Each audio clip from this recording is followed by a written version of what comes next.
우리는 이 앞에서 이 지혜가 인격이신 어떤 분인 걸 우리가 알았죠. 예수 그리스도를 표상합니다. 이렇게 지혜를 인격체로 표현할 때는 하나님의 아들 예수 그리스도를 지칭하는 것이죠. 고린도전서 1장 24절에 그리스도는 하나님의 능력이요 하나님의 지혜니라. 그리스도는 하나님의 능력이요 하나님의 지혜니라. 예수님으로부터 지혜의 실체이신 예수님으로부터 우리에게 이 만물의 주권자 되시는 만물의 통치자 되시는 예수 그리스도의 지혜가 이 그리스도와 연합한 주의 백성들에게 주어지는 거예요.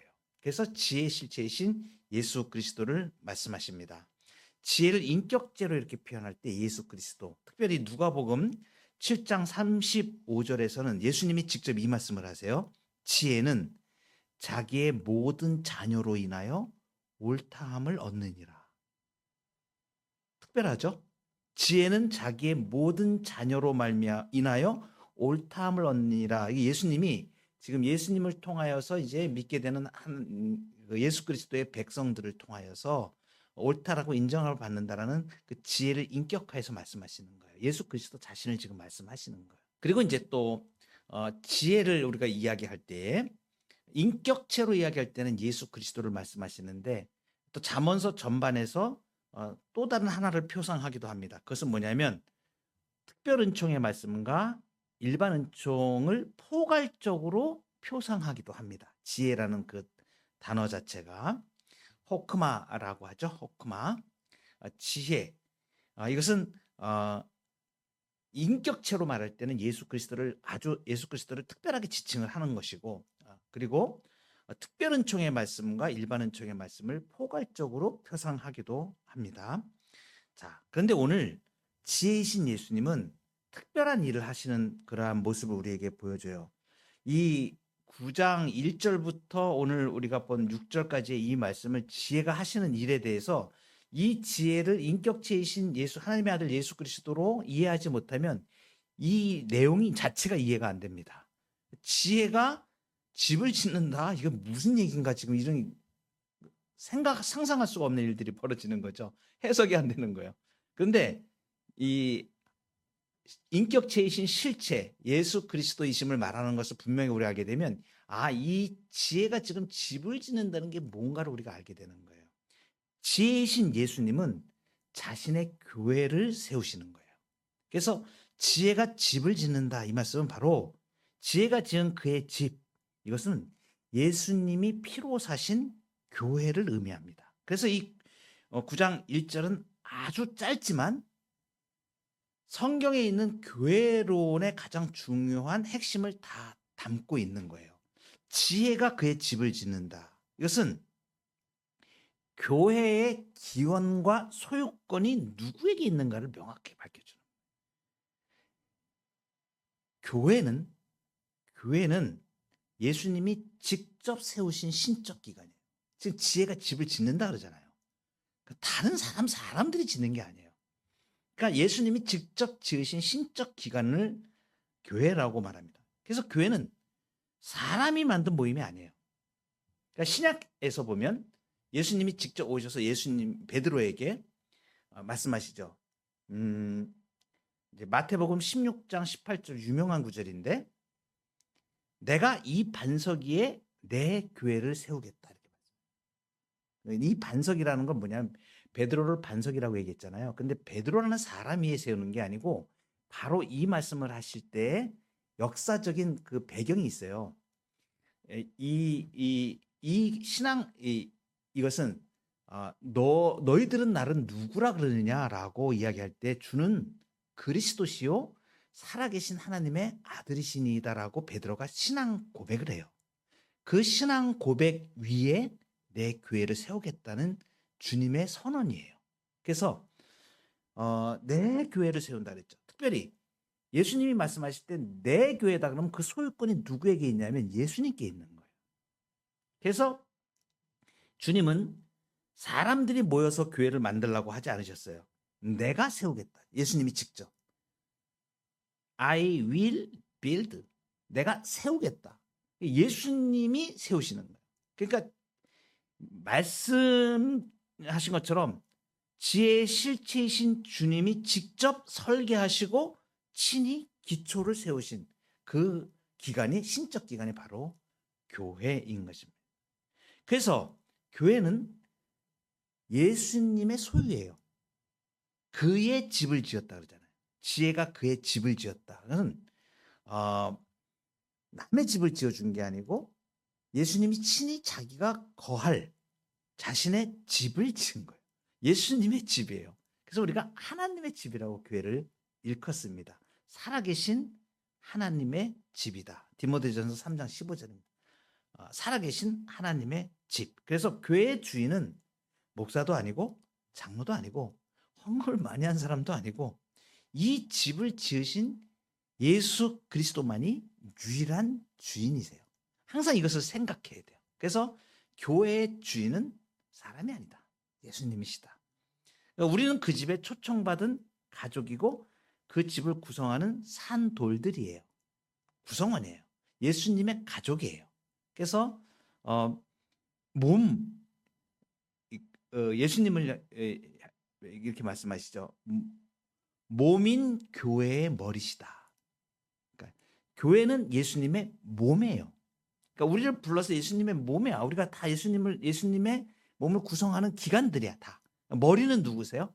머리는 예수 그리스도시요. 그가 근본이시요 죽은 자들 가운데서 먼저 나신 이시니 친히 만물의 으뜸이 되려 하십니다. 골로새 1장 18절에 예수 그리스도가 몸인 교회의 머리라고 이렇게 말씀하십니다. 이 말씀은 우리에게 영적인 교훈을 주죠. 우리가 섬기는 이 교회가 사람의 손으로 유지되는 것 같아 보여도 실상은 지혜이신 예수님께서 친히 붙들고 세워가고 계심을 믿으시기 바랍니다. 그래서 우리가 교회를 섬기며 나아갈 때 인간적인 걱정이나 이런 것들은 다 뒤로, 교회의 건축가이신 주인이신 주님을 신뢰하고 주님이 시작하셨기 때문에 주님이 완성하실 것입니다. 그래서 우리는 주님의 몸된 교회를 섬기며 나갈 때 두려워하지 말아야 돼요. 우리는 주님이 원하시는 일을 분명히 성령의 인도하심 가운데 하나님이 원하시는 일을 우리가 붙들고 가면 그 교회를 이끌어 가시는 분은 주님이세요. 사람도 그렇게 만드시고 건물도 그렇게 사용하시고 재정도 그렇게 사용하시고 또 하는 일도 그렇게 하십니다. 우리가 하는 일이 하나님 앞에서 정말 우리에게 소명, 이 땅에 주신 교회의 사명을 우리가 잘 감당하는가만 우리는 생각합니다. 그런 영광스러운 일에 우리를 불러주신 것이 감사합니다. 세상에서 살아가는 동안의 시간 속에서 가치 있게 시간을 하나님의 영광과 나라를 위하여 살 수 있는 시간이 그렇게 많지가 않습니다. 세상에서 자기를 위하여 사는 사람들은 많아요. 자기의 성공을 위해서 시간을 투자하고 모든 것들을 하고 자기의 삶의 쾌락을 위해서 그렇게 모든 시간과 정열을 투자하는 사람들이 많지만 하나님의 백성들은 이 놀라운 하나님의 영광에 우리를 초대하신 거예요. 그래서 교회를 섬기고 교회에 충성되게 일을 할 수 있는 이 복된 일을 주신 것은 너무 감사한 일입니다. 감격적인 일이에요. 아무나 할 수 없는 일들을 우리에게 부르신 거예요. 특별히 우리 세대 비전교회가 비전으로 삼고 하는 몇 가지 일들을 우리가 같이 기도하면서 나가지 않습니까? 우리가 또 개혁교회를 세우는 가장 소중한 예배, 하나님을 찬송하는 예배의 가장 중요한 찬송, 시편 찬송을 위해서 이것을 놓고 기도하고 보급하고 애써 힘쓰는 일들에 우리가 협력하고 있고, 선교사님들을 우리가 또 섬기고 있고, 또 개혁교회를 세우는 목사님들을 훈련하고 있고, 또 이러한 일들을 우리가 해나가는데, 또 유학생들을 돌보고 있고 선교의 일들을 감당하고, 이게 어마어마한 일들을 지금 하고 있는 거예요. 그러니까 우리의 힘으로 가만히 생각해 보면 우리 힘으로 할 수 있는 게 아무것도 없는 거예요. 하나님이 그 지혜를 주시고 열정을 주시고 강건함 주시고 그걸 섬길 수 있게 하시는 거예요. 거기에 쓰임 받는 우리는 평생에 놀라운 복을 우리가 얻은 자들입니다. 우리 성도님들의 감동이 어떠신지 모르겠어요. 저는 사도신경 찬송을 사도신경송으로 부를 때 너무 감격스러워요. 우리가 이 사도신경 신앙 고백의 내용을 음미하면서 정말 이 곡조를 붙여서 그것을 신앙으로 고백할 수 있는 게 얼마나 복된 일인지 모릅니다. 막 가슴에서 감동이 막 일어나는데 우리 성도님들은 어떠신지 모르겠어요. 그래서 저는 막 사도신경서 계속 부르고 싶어요. 막 계속 한 1시간 불러도 저는 은혜로울 것 같아요. 이 신앙 고백을 할 수 있다는 게. 그래서 이렇게 이런 일들을 지금 우리 교회가 이런 하나님을 신앙 고백하고 바른 예배로 나아가는 이 일들을 자체가 바로 주님이 가장 원하시는 일이거든요. 오늘날 우리 교회가 이런 일들을 감당하고 하나님이 이렇게 불러주신 거에 대해서 얼마나 감사한지 모릅니다. 교회의 머리이신 예수님께서 세우시는 교회는 어떤 교회인가를 잘 말씀해 주시는데, 첫 번째는 영적으로 완전하고 견고한 교회입니다. 9장 1절의 하반절에 보면 7기둥을 다듬고 이렇게 말해요. 주님이 교회를 건축하시는데 7기둥으로 건축했다 그랬어요. 7기둥. 이게 7이라는 숫자를 잘 아시죠? 완전수입니다. 주님은 완전하신 분이세요. 그래서 교회에 견고하게 이 교회를 세우시는 것을 말해요. 그래서 베드로에게 말씀하실 때 마태복음 16장 18절에 너는 베드로라 내가 이 반석 위에 내 교회를 세우리니 음부의 권세가 이기지 못하리라. 아멘. 음부의 권세가 이기지 못한다. 사단이 장난질하고 마음대로 휘젓지 못한다는 말이에요. 예수님이 딱 사단을 결박시키셔서 교회를 해하지 못하게 주님의 능력으로 보호하시는 거예요. 교회를. 그래서 최고의 지혜자이신 주님이 지으셨기 때문에 영적으로 가장 견고합니다. 그래서 세상 조직은 무너지고 인간의 사상은 변하죠. 정치 집단도 아무리 잘 뭉쳐도 결국은 자기들의 이해관계에 따라서 서로 배신하고 무너지고 나라도 무너지고 정치 권력도 무너지고 다 그렇습니다. 그런데 예수님이 세우신 이 교회는 음부의 권세가 이기지 못합니다. 창세 전부터 계획된 하나님의 지혜가 집약된 곳이기 때문에요. 그리고 예수 그리스도의 십자가의 견고한 터 위에 세워진 곳이 바로 이 교회입니다. 그래서 예수님이 피로 값주고 사셨다 이렇게 우리가 표현을 하잖아요. 피로 값주고 사신 교회. 하나님의 아들의 피로 값주고 산 교회는 견고하고 무너지지 않습니다. 두 번째는 교회는 예수님이 세우신 교회는 생명의 잔치가 배설된 교회입니다. 생명의 잔치가 배설돼 있어요. 놀랍죠? 9장 2절에 보면 짐승을 잡으며 포도주를 혼합하여 상을 갖추고 이렇게 말. 짐승을 잡고 포도주를 혼합하여 상을 갖췄다. 그러니까 많은 고기들과 그 다음에 포도주가 잔뜩 있는 축제의 현장을 지금 말하는 거예요. 풍요로움으로 가득 차 있는 거죠. 예수님이 지혜이신데 손님들을 초청해서 최고의 음식을 준비합니다. 이것은 마치 마태복음 22장에 보면 왕의 혼인잔치 비유가 나옵니다. 그래서 종들을 보내면서 이렇게 말하죠. 왕이 잔치를 벌인 거예요. 혼인잔치를 벌인 거예요. 왕의 아들에. 그리고 청한 사람들에게 이르기를 내가 오찬을 준비하되 나의 소와 살찐 짐승을 잡고 모든 것을 갖추었으니 혼인잔치에 오소서 이렇게 청하죠. 근데 사람들이 바빠가지고 못 옵니다. 그래서 길거리에 나가서 사람들을 초청해서 오라고 마태복음 22장에 왕의 혼인잔치 비유가 나옵니다. 교회는 하나님이 베푸신 은혜의 잔치집이에요.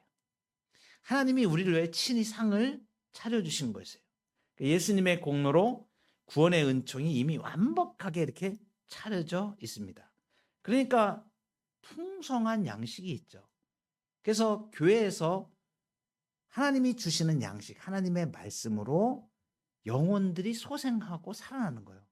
하나님의 말씀을 받고 살아나는, 깨어나고 살아나고 힘을 얻는 거예요. 그래서 예수님의 말씀이 우리의 생명이 되어서 예수님의 살을 먹는다 하는 것은 바로 그 영양분을 섭취하면 우리 몸의 모든 힘과 에너지가 되듯이 하나님의 말씀이, 예수님의 말씀이 우리의 영혼을 강하게 강력하게 보살펴주는 힘이 되는 거죠. 이 참된 양식과 그리고 포도주는 기쁨을 상징합니다.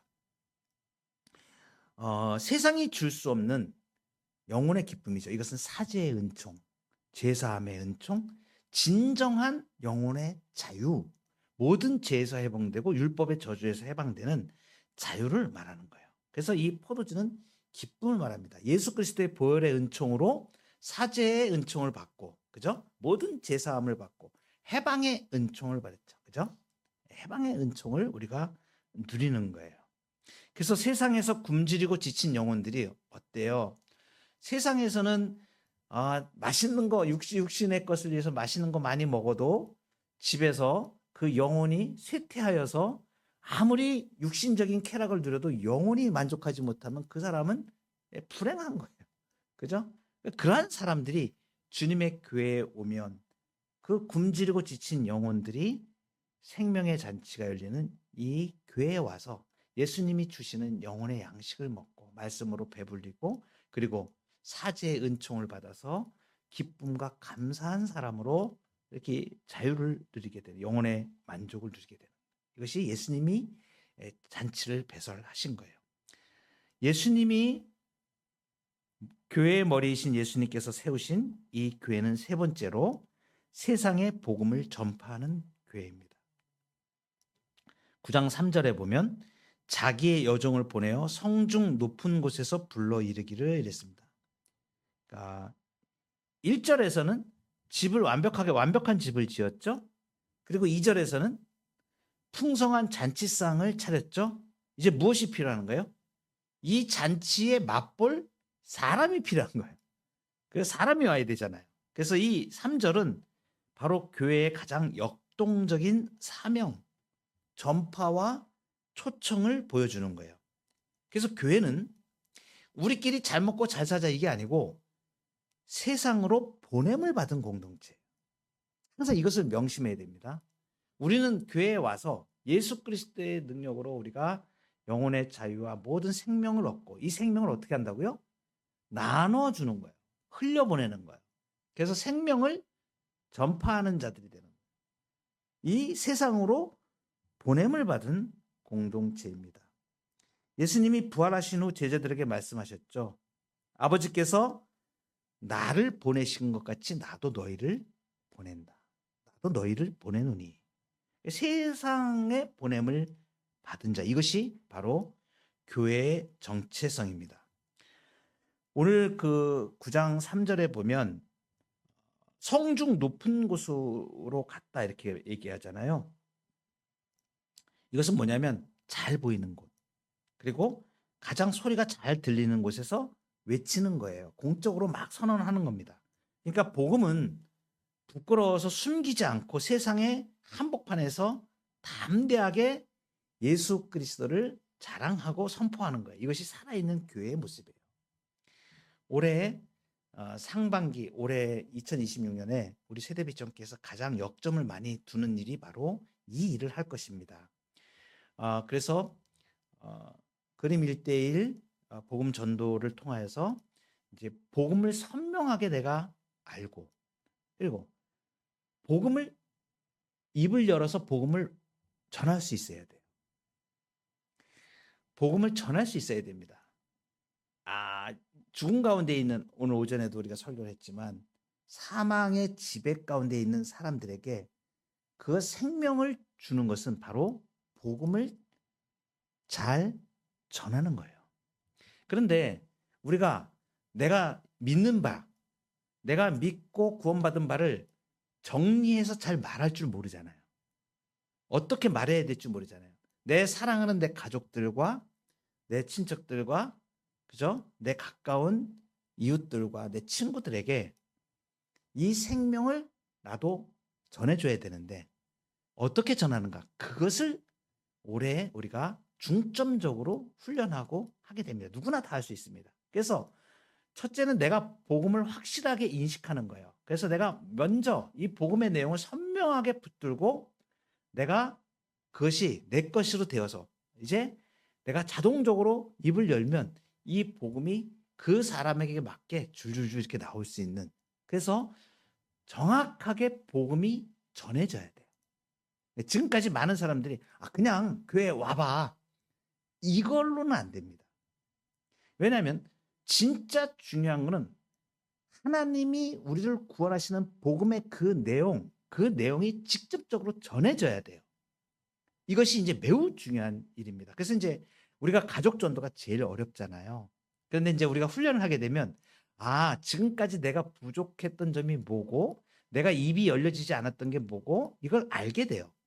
그래서 이제 저하고 같이 이 훈련을 상반기에 이렇게 조금씩 해나갈 겁니다. 해나가다 보면 주님께서 은혜를 주셔서 나도 모르게 이 복음을 전하는 복음 증거의 증인으로 우리를 세워가실 거예요. 성령께서 그렇게 우리를 역사하실 것입니다. 그래서 우리의 입술이 열릴 때 나를 만나는 사람들의 운명이 사망에서 생명으로 바뀌는 기적이 일어납니다.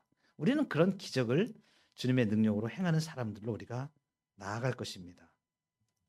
예수님이 이렇게 말씀하셨어요. 하늘과 땅의 모든 권세를 내게 주셨으니 그러므로 너희는 가서 모든 족속으로 제자를 삼아 아버지 아들과 성령의 이름으로 세례를 주고 내가 너희에게 분부한 모든 것을 가르쳐 지키게 하라. 볼지어다 내가 세상 끝날까지 너희와 항상 함께 있으리라 하시니라. 그러므로 너희는 가서 모든 족속으로 제자를 삼아 이렇게 말씀하실 때 이 명령, 지상 명령은 목사님만 받은 게 아니에요. 모든 성도가 이 명령을 다 받은 겁니다. 그래서 우리는 이제 세상으로 파송되어지는 사람으로 나와요. 사도행전 1장 8절에 오직 성령이 너희에게 임하시면 너희가 권능을 받고 예루살렘과 온 유대와 사마리아와 땅끝까지 이르러 내 증인이 되리라 하시니라. 이제 증인으로 우리가 서갈 수 있습니다. 예수님이 세우신 교회는 네 번째로 어리석고 지혜 없는 죄인들을 부르는 교회예요. 죄인들을 부르는 교회. 4절에 보면 9장 4절에 무릇 어리석은 자는 이리로 돌이키라. 또 지혜 없는 자에게 이르기를 이렇게 말합니다. 어리석은 자, 지혜 없는 자를 부르죠. 지혜가 지금 부르시는 겁니다. 우리도 어리석은 자였죠. 지혜 없는 자였죠. 그죠? 그런데 예수님이 불러서 그 예수님의 지혜를 알게 되고 하늘나라의 비밀을 알게 된 사람들입니다. 이 어리석은 자는 하나님을 모르는 비참하게 사는 사람을 말하는 거예요. 우리 주변에 널려 있습니다. 그죠? 어리석은 자들. 지혜 없는 자들이 우리 주변에 널려 있습니다. 스스로 판단할 능력이 없는 연약한 자들을 말합니다. 세상은 이런 자들을 무시하고 배척합니다. 너는 자격 미달이야 이렇게 하죠. 그런데 예수님은 바로 이런 자들을 부르시는 거예요. 그래서 죄인을 부르시는 주님이죠. 마가복음 2장 17절에 건강한 자에게는 의원이 쓸데없고 병든 자에게야 쓸데있느니라. 내가 의인을 부르러 온 것이 아니요 죄인을 부르러 왔노라. 죄인을 불러 회개케 하기 위해서 예수님 오신 것이죠. 그래서 예수님은 잘난 사람을 찾는 게 아니시고 주님 없이는 살 수 없는 연약한 자들을 찾으시는 거죠. 누구든지 자신의 연약함을 가지고 와서 이 지혜이신 예수님을 만나 새 인생을 시작하는 은혜의 피난처가 바로 교회입니다. 그래서 우리를 부르신 거죠. 그리고 예수님이 세우신 교회는 다섯 번째로 영생의 은총을 베푸시는 교회입니다. 오늘 잠언 9장 5절에 보면 너는 와서 내 식물을 먹으며 내 혼합한 포도주를 마시고. 특별히 예수님이 내 식물, 내 혼합한 포도주라고 말씀하시죠. 남에게 빌려온 것이 아니고 지혜이신 예수님 자신이 자신의 것을 내어준다는 뜻입니다. 너무 놀랍죠? 예수님이 자신의 살과 자신의 피를 우리에게 주시는 거예요. 그래서 요한복음 6장 51절에 보면 예수님이 이렇게 말씀하십니다. 나는 하늘로서 내려온 산떡이니 사람이 이 떡을 먹으면 영생하리라. 나의 줄 떡은 곧 세상의 생명을 위한 내 살이로라 하시고. 그렇죠? 예수님의 살과 피를 먹고 마시는 겁니다. 세상의 음식은 먹어도 다시 배가 고픕니다. 금방 배불렀다가 한 두세 시간 지나면 또 배가 고파요. 그리고 결국은 계속해서 그 음식을 먹는데 영원히 삽니까? 아닙니다. 세상의 음식은 결국은 먹고 해도 죽습니다. 광야에서 만나를 먹었던 이스라엘 백성도 다 죽었습니다. 근데 예수님이 지금 말씀하시는 거예요. 예수 그리스도의 살과 피를 먹는 자는 죽지 않는다고 말해요. 영생한다고 말씀하시죠. 내 살을 먹고 내 피를 마시는 자는 영생을 가졌고 마지막 날에 내가 그를 다시 살리리니. 그래서 예수님을 먹는다는 건 뭐냐면 음식을 먹으면 소화돼서 피가 살이 되듯이 하나가 되는 거예요. 예수님과 내가 하나가 되는 거예요. 예수님을 믿는 걸 말하는 거예요. 예수님이 내 마음의 왕자의 주인으로 오셔서 예수님의 살과 피를 먹고 예수님의 말씀으로 내가 하나가 되는 것이죠. 내 안에 모셔드리고 예수님과 연합하는 걸 말해요. 그래서 내가 주님 안에, 주님이 내 안에 거하게 되는 이 예수님과의 연합, 그리스도와의 연합이 바로 영생인 거예요. 우리는 그 영생을 지금 소유하고 누리고 그렇게 살아가고 있습니다. 그리고 실제로 우리는 영원히 마지막 날에 신령한 부활로 우리가 영원히 하나님과 얼굴과 얼굴을 대하여 사는 존재들이에요. 놀랍죠? 이 영생을 베풀어 주시는 게 교회를 통하여 바로 그 영생의 은총을 베풀어 주시는. 마지막으로 예수님이 세우신 교회는 성화의 은총을 베푸시는 교회입니다. 9장 6절에 보면 어리석음을 버리고 생명을 얻으라 명철의 길을 행하라 하느니라. 이것은 뭐냐면 생명의 떡을 5절에서 생명의 떡을 먹은 사람에게 이제 반드시 일어나는 변화예요. 그것은 뭐냐면 삶의 변화입니다. 두 가지를 6절에서 말씀하시죠. 버려라 하는 겁니다. 어리석음을 버려라 하는 명령이죠. 그리고 행하라는 명령입니다. 이것은 교회를 통해서 우리에게 베푸시는 성화의 은총을 말하는 거예요. 구원받은 자를 거룩하게 빚어가시는 하나님의 손길이죠. 에베소 5장 8절에 보면 이 말씀이 있습니다. 너희가 전에는 어둠이더니 이제는 주 안에서 빛이라. 빛의 자녀들처럼 행하라. 빛의 열매는 모든 착함과 의로움과 진실함에 있느니라. 뭘 버립니까? 버려라. 어리석음을 버려라. 우리에게는 실천적으로 우리에게 말씀하시는 옛 습관을 버리라. 뭘 버려야 됩니까? 세상의 가치관을 버리는. 세상 방식으로 염려했던 것들을 다 버려버리라. 세상의 정욕과 탐심을 버리는 거예요. 십자가에 못 박는 자기 부인이 있어야 됩니다. 이것이 거룩함으로 가는 거예요. 행하라고 말씀하시죠. 말씀을 순종하는 길로 부단히 나아가는 겁니다.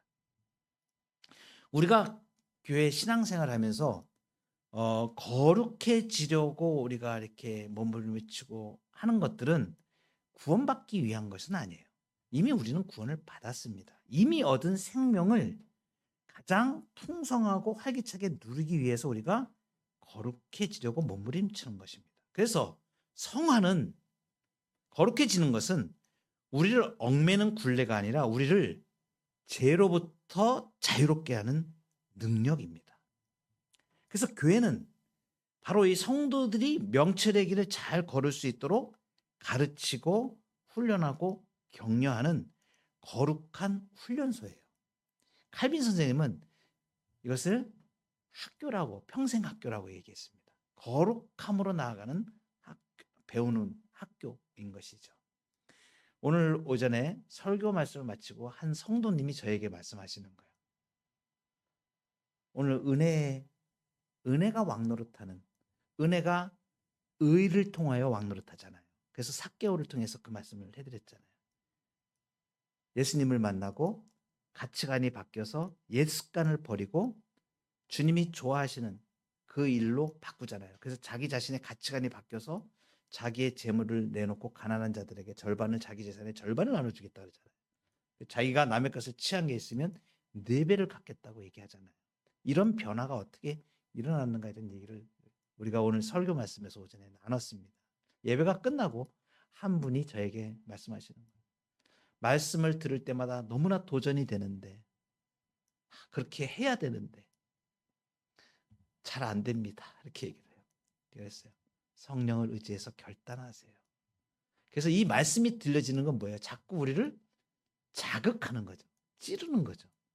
우리의 혼과 영과 골수를 자꾸 찔러 쪼갭니다. 자꾸 도전을 주는 거예요. 왜냐하면 우리는 그렇게 거룩하지 못하거든요. 그래서 교회에서 말씀을 하나님의 주님의 말씀을 주실 때는 그 거룩하게 빚어가시기 위해서 영혼의 지침을 주는 거예요. 말씀을 통해 영혼의 지침이 내려질 때에 거기에 순종하여 가면 밝은 빛된 길로 이렇게 나아가는데 우리가 너무나 연약하고 그러한 일을 잘 못하니까 자꾸 교회에서 이렇게 거룩하게 성화시키는 훈련을 이렇게 하시는 거예요. 그래서 이것이 성화의 은총이에요. 이 말씀이 들려지고 우리가 마음의 양심이 자극을 받는다는 자체가 우리가 지금 은총을 받고 있는 거예요. 관련 없는 사람은 꾸짖음을 하지 않습니다. 우리가 아이들을 집에서 양육할 때 그렇게 하잖아요. 아이들이 잘못하면 엄마가 따끔하게 혼을 내잖아요. 남의 집에 가 밖에서 거들먹거리면서 담배를 피고 있으면 내 아들 아니면 요새는 맞을까 봐 얘기도 잘 못합니다. 젊은이들 요새 무섭습니다. 여기서 담배 피고 있냐 그러면은 대듭니다. 근데 내 아이라 그러면 어떻게 해요? 이놈 시계 이러면서 깃방망이한테서 어디서 담배 피래요? 이렇게 하지 않겠습니까? 그러니까 사랑하는 자녀이기 때문에 말씀을 주시고 격려하시고 성화시켜 가시는 거예요. 사랑하는 자가 아니면 망하든지 흥하든지 그냥 내버려 두시는 거예요. 그래서 로마서에서 비참한 자 중에 비참한 자가 뭐예요? 하나님으로부터 내버림을 받은 자들이잖아요. 그냥 내버려 두셨다 그러잖아요. 생명에서 끊어지는 걸 말하는 거거든요. 근데 진짜 이 예수님이 세우신 교회는 이곳에서 하나님의 백성들을 빚어가시는 하나님의 형상으로 닮아가도록 그리고 은혜가 자꾸 왕노릇하도록 의의 길을 알려주고 격려해주고 그러한 선한 그 말씀을 따라가는 용기가 생기고 그러한 그 결정을 하고 결단을 할 수 있도록 성령께서 이렇게 자꾸 푸시하시는 감화하시고 감동하시고 이끌어 가시는 거죠. 성화의 은총을 베풀어 가십니다. 성삼위 하나님의 은혜로 예수님의 몸된 교회의 지체된 위치에서 우리가 이러한 사실들을 잘 깨닫고 하나님을 영화롭게 하는 우리 모두가 되기를 축복합니다.